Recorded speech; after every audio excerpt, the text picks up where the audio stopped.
முதல்ல சீமானனுக்கு நன்றியை சொல்லணும். எங்களை வாழ்த்த வந்து படம் இவ்வளோ வேலை மத்தியிலும் எங்களுக்காக, தம்பிகளுக்காக வந்த உங்களுக்கு நன்றியை தெரிவிச்சுக்கிறேன்.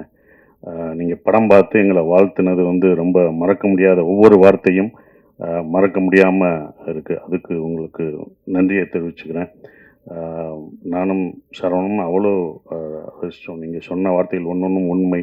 இப்படி நடக்கணும், இப்படி இருக்கணும்னு சொன்ன விஷயங்கள் அதை நீங்கள் மறுபடியும் இதில் சொன்னீங்கன்னா இன்னும் சந்தோஷப்படுவோம். எங்கிட்ட சொன்னதை அது. அப்புறம் வினோத் அவரோட படத்துக்கே வரமாட்டார், ப்ரமோஷனுக்கு வரமாட்டார், யோசிப்பார். அப்படியே கூப்பிட்டாலும் முகத்தை மூடி மறைச்சிக்கிட்டு பேசவும் மாட்டாப்புல. என்ன ஏண்டா கூப்பிட்டீங்க இதுக்கு அப்படின்னு அவரோட ப்ரமோஷனுக்கே வரமாட்டார். ஆனால் சரவணனுக்காக இங்கே வந்தது வந்து ரொம்ப சந்தோஷம். எங்களை வாழ்த்துனதும் வினோத் வந்து அவ்வளோ சீக்கிரம் யாரும் எந்த படத்தையும் எங்களை பற்றிலாம் சொல்ல மாட்டார். இப்போ ஆச்சரியமாக இருக்குது.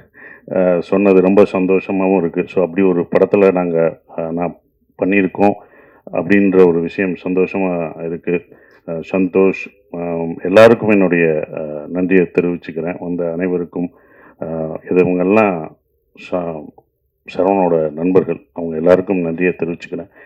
எங்கள் டீம் சார்பாக தெரிவிச்சுக்கிறேன்.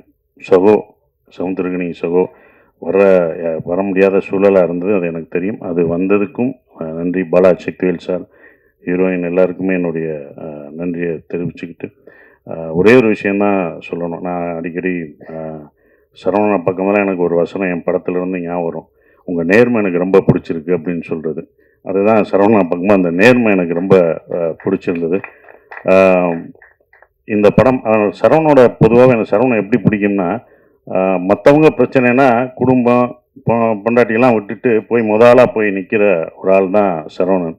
நானே சொல்லியிருக்கேன், எதுக்குங்க வாங்க வேலையை பார்ப்போம் அப்படின்னும். ஆனால் எல்லாத்தையும் சாப்பிட்றதெல்லாம் விட்டுட்டு போய் முதலாக போய் நிற்கிற ஆள் அவர் தான். இப்போ அவருக்கு தெரிஞ்சிருக்கும் உங்களுக்கு பின்னாடி யார் இவங்க தான் இருக்காங்க, அது யார் நிற்கிறான்னு பார்க்கணும். ஏன்னா சினிமாவில் எல்லாருமே அவங்க கூட இருக்க மாட்டாங்க, அவங்க கூட நிற்க மாட்டாங்க. இப்போ உங்கள் கூட யார் நிற்பாங்க அப்படின்றது சினிமா உங்களுக்கு ஒவ்வொரு தடவையும் கற்றுத்தரும். அதில் இருக்கும்.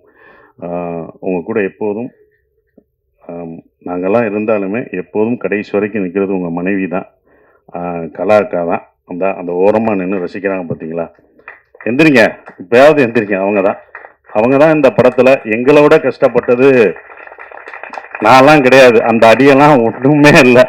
நான் வருத்தப்பட்டேன்னு பாத்திரம் கழுவிட்டு இருப்பாங்க அவங்க டீச்சரு. அந்த வேலையெல்லாம் லீவை விட்டுட்டு மன்னிச்சுக்கோங்க, அவங்க கணவருக்காக வந்தாங்க. எல்லாத்தையும் விட்டுட்டு அவங்க பாத்திரம் கழுவுறதை பார்க்கும்போது எனக்கு ரொம்ப இந்த வழியெல்லாம் ஒன்றுமே தெரியாது. ஏன்னா அவங்க பசங்க அவங்க